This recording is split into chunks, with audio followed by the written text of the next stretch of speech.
Happy day बच्चों। San academy पल्लीकरणी में आपका हार्दिक स्वागत। यह कक्षा 8वीं। इसमें व्याकरण के अंतर्गत हम लोग चैप्टर नंबर 11 वाक्य विचार पढ़ने जा रहे हैं। किसी भाव या विचार को प्रकट करने वाले पदों को वह व्यवस्थित समूह जिसमें पूर्ण अर्थ देने की शक्ति हो उसे वाक्य कहलाता है। इन वाक्यों में हमें देख सकते हैं, सुनो मोहन, कहा जा रहे हो शाम को रोहित के जन्मदिन की पार्टी में चलोगे। इन दोनों वाक्यों में बाजार देखूंगा, इसको रेखांकित कीजिए। इन वाक्यों में रेखांकित पद क्या पूरे वाक्य हैं जिसमें संज्ञा पद और क्रियापद नहीं है, किंतु ये पूरी बात कह रहे हैं। संवाद में संदर्भ से हम उसका पूरा अर्थ जान लेते हैं। जैसे पहले वाक्य के उत्तर में बाजार से अभिप्राय है, मैं बाजार जा रहा हूं। दूसरे वाक्य में देखूंगा से अभिप्राय है, मैं रोहित के जन्मदिन की पार्टी में जाने के बारे में देखूंगा। लघु वाक्यों में हमें कर्ता कर्म क्रिया आदि के संदर्भ को स्वयं सूचना पड़ता है।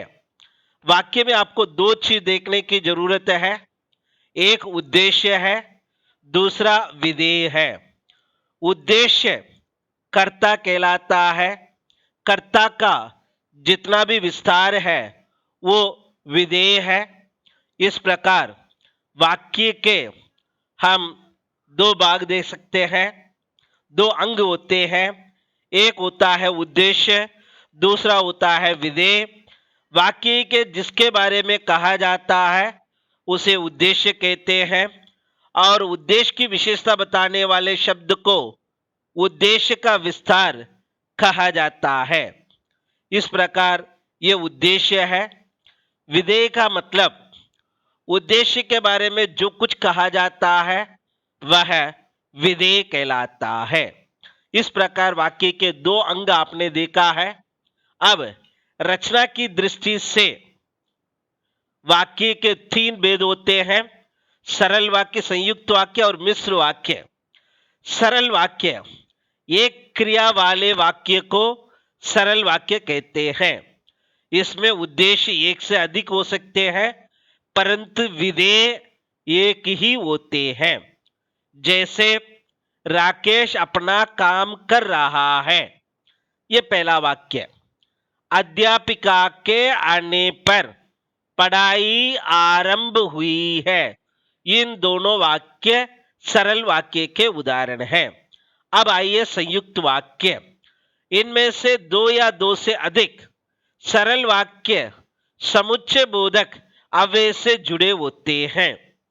संयुक्त वाक्य के सभी वाक्य स्वतंत्र होते हैं। जैसे मैं 8वीं कक्षा में हूं और मेरी बहन 5वीं में है।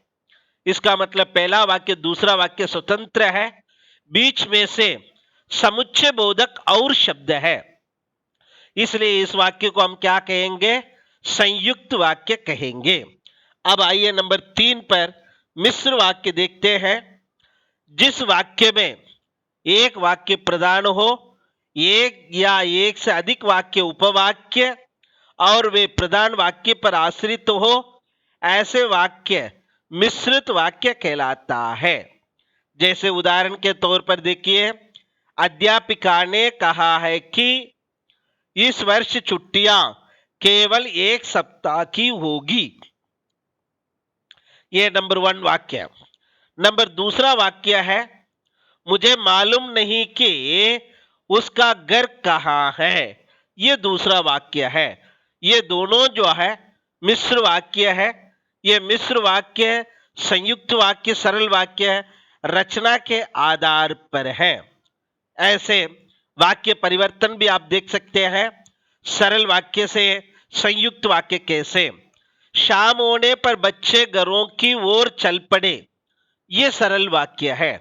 इसको यदि हमें संयुक्त वाक्य में बदलना है, शाम हो गई और बच्चे घरों की ओर चल पड़े, यह संयुक्त वाक्य है। संयुक्त वाक्य से सरल वाक्य, पुलिस ने गोली चलाई और शोर चोर भाग खड़े हुए, यह संयुक्त वाक्य है। पुलिस के गोली चलाते ही चोर भाग खड़े हुए, यह सरल वाक्य है।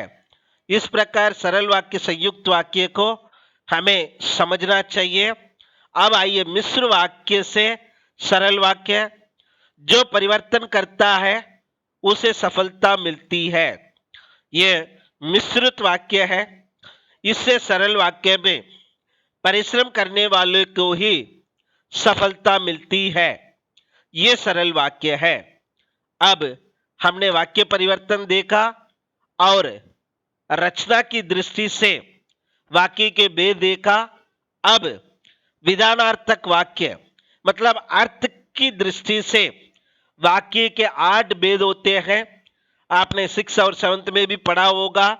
जैसे जिन वाक्यों में किसी व्यक्ति, वस्तु, स्थान या के बारे में कुछ कहा जाता है उसे विधानार्थक वाक्य कहते हैं। जैसे राधा गा रही है, यह पहला है, विधानार्थक वाक्य है। नंबर 2 निषेधार्थक वाक्य मतलब नेगेटिव सेंटेंस, ये तो आप जानते ही है। राधा गा नहीं रही है, राधा गा नहीं रही। तीसरा प्रश्नवाचक है, जिन वाक्यों में प्रश्न पूछा जाए उन वाक्यों को हम प्रश्नवाचक वाक्य कहते हैं। क्या 8वीं कक्षा के छात्र पिकनिक पर जाएंगे, यह प्रश्नवाचक है, इसलिए प्रश्नार्थक वाक्य है। आज्ञार्थक वाक्य, ये जो ऐसे वाक्य जिनमें आज्ञा दी जाती है या अनुरोध किया जाता है उन्हें आज्ञार्थक वाक्य कहते हैं। 5th संदेहार्थक वाक्य है, जिन वाक्यों में कार्य के होने में संभावना या संदेह व्यक्त हो वे संदेहार्थक वाक्य कहलाते हैं। जैसे शायद आज छुट्टी हो जाए, लगता है आज पानी बरसेगा, ये संदेहार्थक वाक्य है। 6th संदेहार्थक है, संदेहार्थ जो हमने देखा है। 6th संकेतार्थक है, कंडीशनल सेंटेंस जिसको कहते हैं। जिन वाक्यों में क्रिया का होना किसी शर्त पर आधारित हो उन्हें संकेतार्थक वाक्य कहते हैं। यदि परिश्रम किया होता तो सफलता मिली होती, अगर आप आते तो मैं आपके साथ चलता, इस प्रकार के वाक्य कंडीशनल वाक्य है। नेक्स्ट इच्छार्थक वाक्य है, जिन वाक्य में कोई इच्छा, आशा, शुभकामना का भाव व्यक्त किया जाए उन्हें इच्छार्थक वाक्य कहते हैं। भगवान करें आपको सफलता मिले, शुभ यात्रा, ये सब इच्छार्थक वाक्य है। लास्ट में 8वां वाक्य विस्मयार्थक वाक्य है, एक्सक्लेमेटरी सेंटेंस। जिन वाक्यों में विस्मय, प्रसन्नता, दुख, शोक, घृणा आदि भाव व्यक्त हो उन्हें विस्मयार्थक वाक्य कहते हैं। आइए बच्चों इसका भी हम उदाहरण देखते हैं। आहा कितना सुंदर दृश्य है, छी कितनी बढ़िया सोच है तुम्हारी, यह है 8वां विस्मयार्थक वाक्य है। इस प्रकार से हम क्या करते हैं, अर्थ की दृष्टि से 8 प्रकार के वाक्य को हमने पढ़ा है। यह है वाक्य विचार है, इसको जरूर अभ्यास कीजिए, जरूर आप लोग पढ़िए, इसका चिंतन और मनन कीजिए। धन्यवाद।